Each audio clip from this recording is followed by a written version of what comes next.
Bukod sa Taipaw, mabenta rin ang kanilang regular-sized siopaw. Noong araw na yon, naabutan namin sa kanilang komisari ang paggawa ng bulto-bultong order ng siopaw.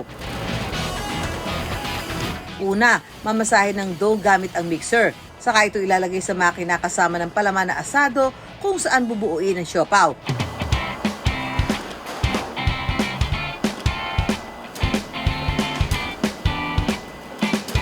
Kapag umalsa na ito,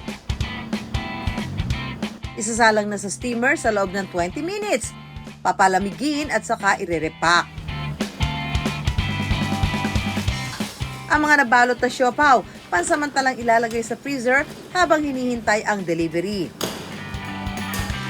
Bultuhan sila kung mag-supply sa mga convenience store, catering, canteen at food court. Pero kung hindi pa kaya ang wholesale, bukas din sila sa mga gustong mag-retail, mag-resell at mag-rebrand ng kanilang produkto.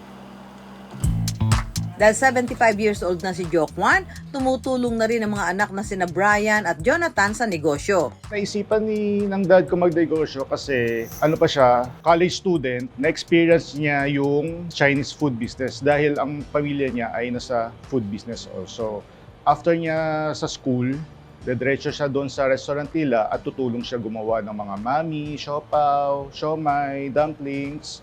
So yun, yung experience na yun yung ginawa niya upang makapagawa siya ng kanyang negosyo. Bata pa raw, ito na talaga ang nakagis na nilang negosyo ng kanilang tatay.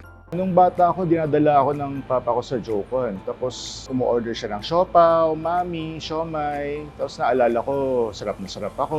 Like kung gusto sumama sa kanya para makakain. Kaya ganun na lang ang kagustuhan nilang mapatagal pa ito. Nakakatuwa siya dahil kapag pupunta ako dito, tapos nakikita ko yung mga pictures namin, naalala ko yung mga pagkabata ko. So, yun doon pa lang, nagkakaroon ako ng gana upang magpursige na magtrabaho dito. Nung simula, marami raw ang naging branch at kiosk ng Jokwan. Ano yung pinaka mabigat na challenge na nangyari sa'yo?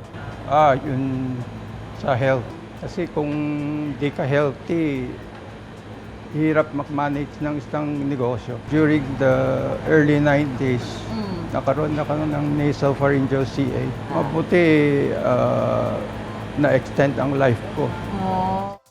After niya gumaling, naisipan niyang isara muna yung mga branches na yon at mag-concentrate sa wholesale.